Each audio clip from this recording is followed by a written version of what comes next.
What was it that made you want to make a film? Well, basically, Shape Up opened my ambition and goals to be in the media and film world, and it's just such a great experience. And I thought, well, I started writing out my own scripts, off my own head, and I thought, well, maybe I should get it out into the public. What did you think of Phil undertaking the challenge to make a film? I thought it would be really good for him. I know that it's something that he's been wanting to do for a long time, and it's just trying to find somebody that could support him in that. Well, basically, one of the anniversary students, Richard Hall, actually signed one of my forms for the NLCD, and in the end, Phil Shepherd, who's, like I said, is the general manager here, said that I should get more tertiary students involved, so that gave me a lead, and I'd spoken to Richard quite a long time ago about it, and he knows the sort of storyline. I ended up meeting Phil one day, and we just generally were talking, and he told me his interest of filmmaking, and I told him my interest of being a camera operator on films. And he told me his project. I thought, wow, that's good. Fair shout out to yourself to go out and try and make this thing happen, find funding for it. If you want anyone to film for you, I'll be happy to do it for you. And that's how it happened. And Phil was really excited by that because he was excited by the fact that somebody wanted to just get involved to help make it possible. And as soon as that happened, and obviously I spoke to Alex Blotter, who's a freelance filmmaker, I went from there. It took a long time to get everything sorted, but it was a good process. I think the one thing that I identified with Phil, and he would agree with this himself, is Phil is inclined to take on far too much, and he can get quite bogged down in the detail, and he realises that, but he can't always kind of see beyond that. So it's really good for him to have somebody that can kind of just stand back from that and sort of say, right, Phil, this is important, or this isn't important. And he just needs that little bit of direction. I mean, really, he's very good, but sometimes he finds it a little bit hard to just identify what's really important and what can wait till later. And for instance, Richard Hall and Stephen Winkley, they've had experience in filming things on camera, and that's their speciality.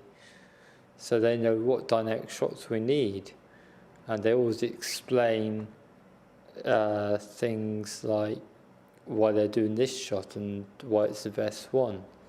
And for people like Alex Blotter and Paul Collins, they've explained things like the way of directing, how it should be directed for a special production, which is usually done by a production manager. And I've learned also not to take on too much, because I couldn't take everything on myself. I couldn't do the camera and the production and acting and directing. It's just too much. I think what he's shown throughout this is that actually he's quite capable of achieving this goal, and he's done it really well. He's done far better than I thought he would, to be honest. He's shown himself to be very capable, and if anything, the only thing he sometimes lacks is a little bit of self-confidence, but he's actually very capable. And I kind of think sometimes he doesn't actually need as much help as he thinks he needs. So, yeah. We've gone through the shuffle. Yeah. So we've got that email to sort out, and we've got to see Liz. I don't know if we're going to see today or next week. Liz is at the farm. At the farm. Yeah. And the vicarage we've already sorted out. They said yes. For the nursing home. Right. Okay. Oh yeah, the one in Cannington. Yeah, the one in Cannington. Yeah. I learned a lot more from doing this film than I did when I was doing Shape Up. A lot more.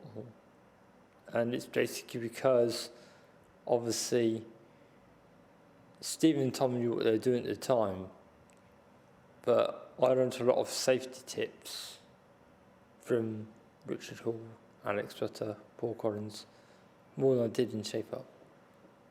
And that's one thing I've never learned. You were more involved. Will you say you were more? You got more hands-on with the filmmaking this film? Yes, yeah, I did, yeah. Main guy in the story about to enter now, the doctor. No, Is it all about the doctor? no. Oh right. It's all about Sandy. We're very ill. I know. Food was violated by a great deal of stress. Yeah, I know. Everything happened to her all at once. She I know. can't take it in. Yeah. It's worn her out. Yeah. Stress of filmmaking. She's had I thought that was your job. I thought that was you that had to stress. stress of hanging around us all day. I think Phil's done brilliantly, really, because he's taken it from some idea that he's had, that he's just sat down and written, and he has got the people involved. It's not like I would have been doing it anyway. Phil asked me to come in and do it. All the way through, you've seen the process from A to B, and he said, I want to make this happen. And he did it. And, that's a very hard thing to do for anyone. I think it's amazing, really. I think one of Phil's main objectives was he really wanted to show what could be achieved, and the fact that because he's classed as having a disability, he wanted to show that that was no barrier. And it's true, because all of us, whether we're able-bodied or so-called disabled, or we have a disability, whatever our label is, we can always find an excuse to not do things. And I think what Phil's proved is that it's about your drive and your ambition. It's not about whether you can physically do something. It's about what's inside and what is driving you. A lot of things that were going on in the film, like a lot of changes, made me think that nothing is impossible. Things can get done. Most people think it was impossible for guys like us to do, but it didn't. It's not impossible. Anything's possible if you set your mind to it.